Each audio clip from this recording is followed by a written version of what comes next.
Hello friends, welcome to fast matrix. तो एक काफ़ी अच्छी न्यूज़ निकल कर सामने आ रही है इंडिया की नेक्स्ट बड़ी बैलिस्टिक मिसाइल को लेकर। यहाँ पर हम बात कर रहे हैं अग्नि 5 के भी ऊपर की। तो डीआरडीओ द्वारा एक न्यूज़ लेटर रिलीज किया गया है जहाँ पर अपडेट दिया गया है K5 मिसाइल को लेकर। बेसिकली ये सबमरीन लॉन्च वर्जन है हैवी बैलिस्टिक मिसाइल का, और यहाँ पर मिसाइल की रेंज जो है ये मिनिमम 5 से 6,000 किलोमीटर्स की होगी। तो कई नई टेक्नोलॉजीज को इस मिसाइल के लिए डेवलप किया जा रहा है। इवन अग्नि 5 में भी आपने चेंजेस देखे होंगे। तो ये जो नया डेवलपमेंट चल रहा है ये दूसरी मिसाइल्स में भी कैरी फॉरवर्ड हो रहा है। तो बेसिकली जो अपडेट आया है उसमें बताया गया है कि इस मिसाइल के सेकेंड स्टेज के रॉकेट को टेस्ट किया गया है, जो कि 10 टन क्लास का रॉकेट है, और इसकी टेस्टिंग 12 सितंबर 2025 में करी गई है। बेसिकली यहाँ पर ये जो रॉकेट है ये नया है, और ये जो टेस्टिंग हुई है स्टैटिक टेस्टिंग है। तो यहाँ पर जो रॉकेट मोटर है जैसे कि हमने बताया 10 टन क्लास की है, और जो केसिंग इसकी है ये कंपोजिट है। बेसिकली यहाँ पर कोशिश करी जा रही है वजन को कम रखने की, क्योंकि इन्हें सबमरीन से लॉन्च होना है, और ये लॉन्ग रेंज मिसाइल्स हैं तो काफ़ी ज़्यादा हैवी होती हैं। तो बेसिकली यहाँ पर जो कंपोजिट केसिंग है ये कार्बन फाइबर और इपोफाइन रेजिन की है। रॉकेट मोटर की जो ओवरऑल लेंथ है ये 2680 mm की बताई जा रही है, और डायमीटर करीबन 2400 mm का है। साथ में नोजल में 2 एक्चुएटर दिए गए हैं नोजल फ्लेक्सिंग के लिए, और इनको भी टेस्ट किया गया है। बेसिकली इस स्टैटिक टेस्ट का जो मेन ऑब्जेक्टिव था ये इस रॉकेट मोटर की बैलिस्टिक परफॉर्मेंस को इवैल्यूएट करना था और सेफ्टी मार्जिन्स को देखना था। साथ में इस रॉकेट मोटर के जो सब सिस्टम्स हैं उनकी भी परफॉर्मेंस को इवैल्यूएट करना था। तो ये जो टेस्ट है ये पूरी तरीके से सक्सेसफुल रहा था। तो करीबन 250 चैनल्स के इंस्ट्रूमेंटेशन पर ये टेस्टिंग करी गई और डेटा को रिकॉर्ड किया गया। ±2 डिग्रीज पर नोजल फ्लेक्सिंग को भी टेस्ट किया गया। तो बेसिकली मोटर की जो कास्टिंग है ये एक नई 50 ton capacity cast cure facility में करी गई है, जो कि ACEM यानी कि advance centre for energetic materials में आती है।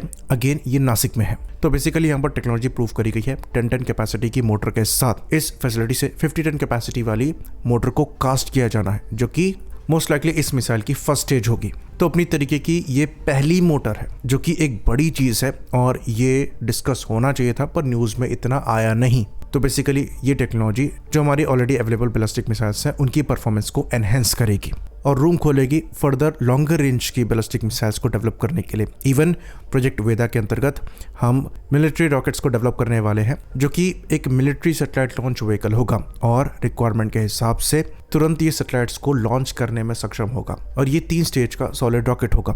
बेसिकली यहाँ पर भी इसी टेक्नोलॉजी का इस्तेमाल किया जाएगा।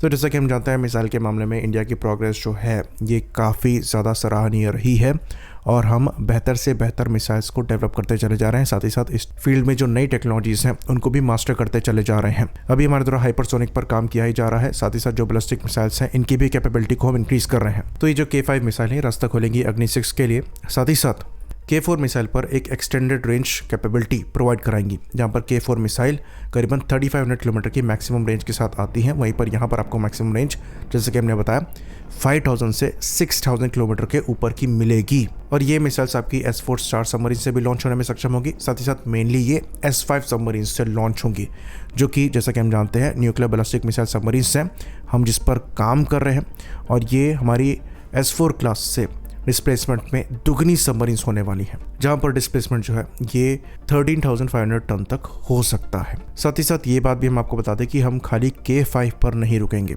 बल्कि इसके ऊपर भी हम जा रहे हैं, और K6 SLBM पर भी हमारे द्वारा काम किया जा रहा है, जिसके लिए बताया जाता है कि रेंज 10,000 किलोमीटर तक रीच कर सकती है, और ये पूरी तरीके से कैपेबल होंगी मिर वॉरहेड को कैरी करने के लिए।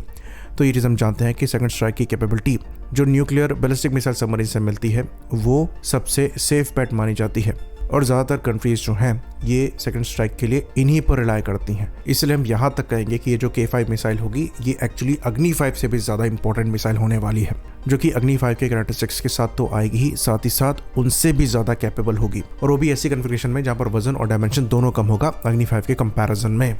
तो ये शोकेस करता है कि बैलिस्टिक मिसाइल टेक्नोलॉजी में हम कितना आगे आ चुके हैं, और पूरी तरीके से हम इस मामले में आत्मनिर्भर भी हैं, साथ ही साथ लीड भी कर रहे हैं कई जगहों पर। साथ ही साथ MERV और MARV जैसी टेक्नोलॉजीज में भी हम काफ़ी अच्छा कर रहे हैं। तो बैलिस्टिक मिसाइल्स और इन जनरल मिसाइल्स एक ऐसी फील्ड है जहां पर हम अपनी कैपेबिलिटी पर प्राउड फील कर सकते हैं। आई होप इन्फॉर्मेशन यहाँ पर क्लियर रही हो। इसी बात पर इस वीडियो को भी हम खत्म करेंगे। लाइक करिए, सब्सक्राइब करिए। जय हिंद।